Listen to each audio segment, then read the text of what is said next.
Good day, everyone.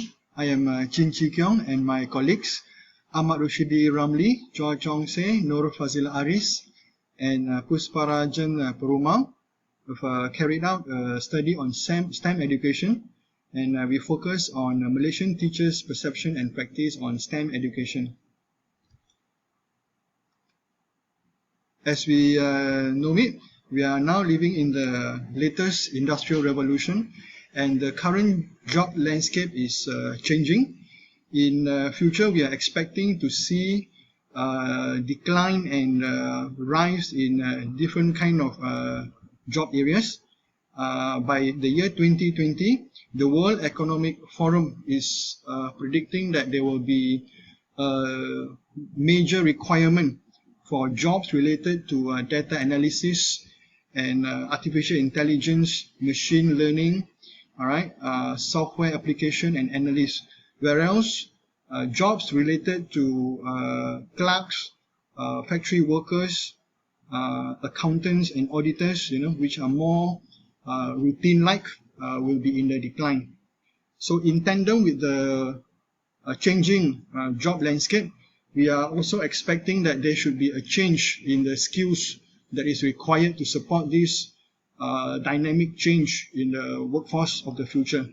We are expecting to see growing skills, all right, in analytical thinking and innovation, in active learning, creativity, technology design, analysis, and complex problem solving, whereas skills related to manual work, such as dexterity, endurance, precision, all right, related to memory and auditory spatial abilities, are expected to be in a decline as these jobs will be taken over by advanced technology to come.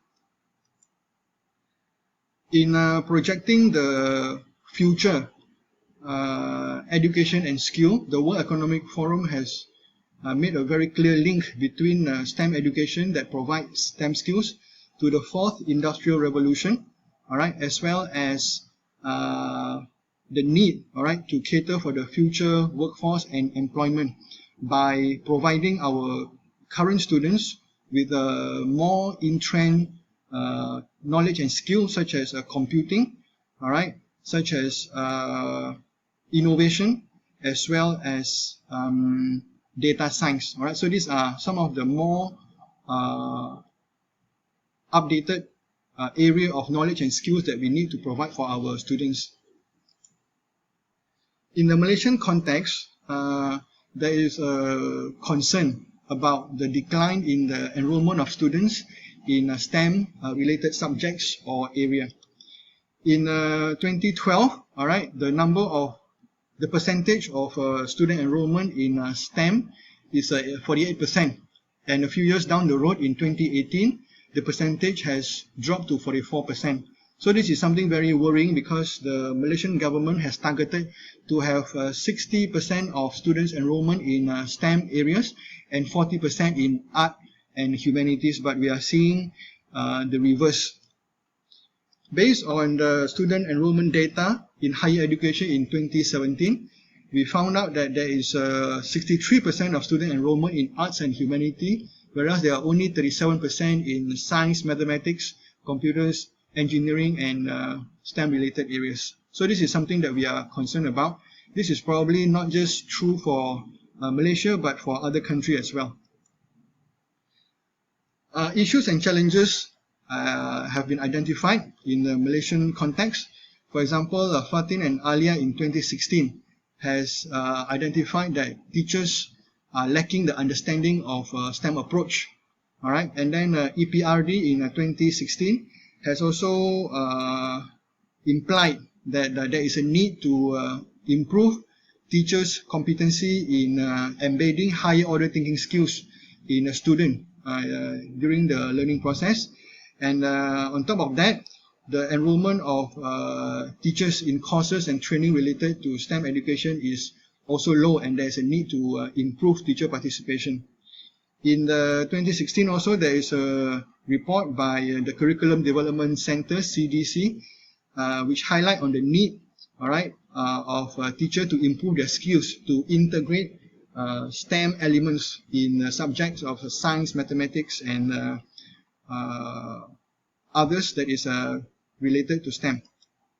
So the aim of this study is to explore, all right, teacher perception of a STEM approach, teacher practice of STEM approach, the role of teachers in IR4, and the need of training based on two demographic parameters that we will be looking at shortly.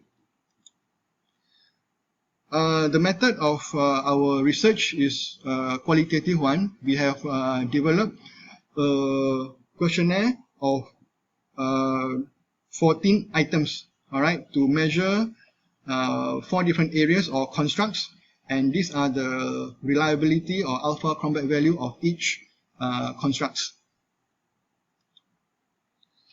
The respondents involved are 216 primary school teachers all over Malaysia.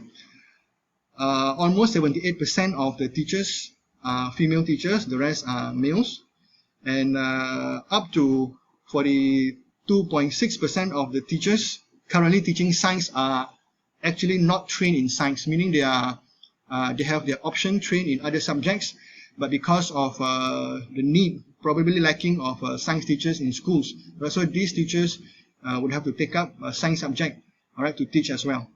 And in terms of teaching experience, almost 41% of the teachers that we have surveyed are novice teachers. For the purpose of this study, novice teachers are teachers who have been teaching for less than 5 years, whereas those who have been teaching for more than 5 years are considered as experienced teachers.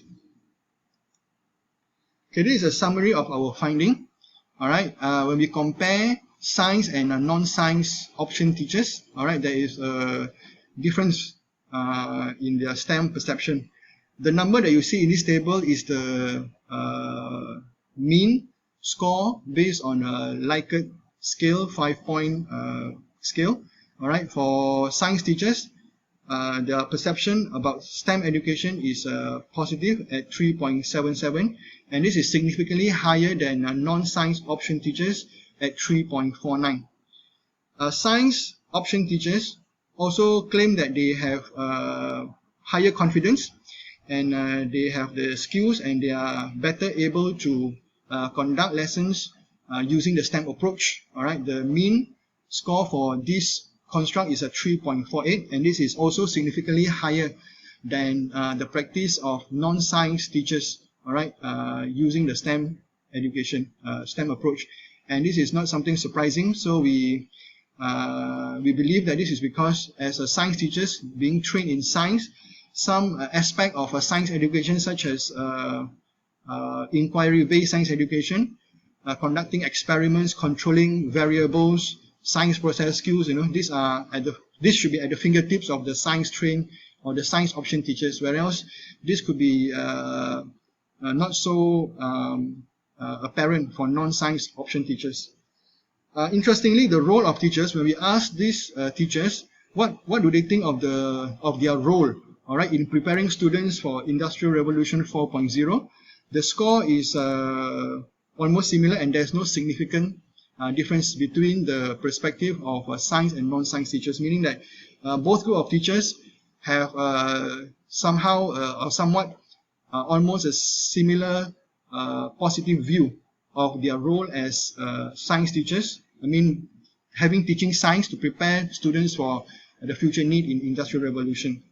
And when it comes to a training need, all right, science option teachers reported higher demand or higher requirement for teaching compared to non-science teachers at 3.73. All right, so probably the science teachers see there is a obvious lacking in the way they teach, all right, and therefore they reported that they need higher exposure for training purpose.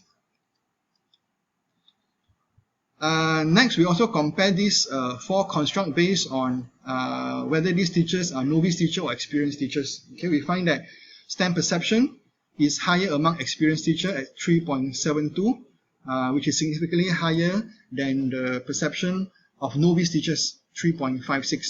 STEM practice is also higher among experienced teachers at 3.44, significantly higher than novice teachers at 3.26. And there is no significant difference between experienced teachers and novice teachers when it comes to how they view their role in preparing students for IR 4.0, and also in their need of training to prepare them to teach students better using the STEM approach. So this is very interesting. We find that there are some areas in which there's a difference between novice teacher and experienced teachers, and also between science option and non-science option teachers. The implication of this study is that when policymakers and training provider institution, all right, plan or design their training, all right, it is important that we have to bear in mind, all right, of the teaching experience. So we probably need to have somehow specially tailored training program for novice teachers compared to experienced teachers.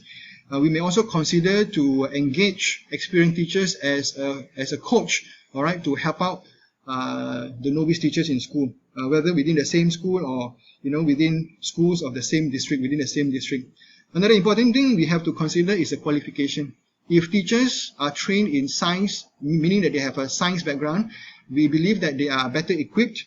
All right, they have a more positive perception about STEM education, right, and also they are able to conduct or carry out science lesson based on STEM approach in a better way compared to non-science option teachers.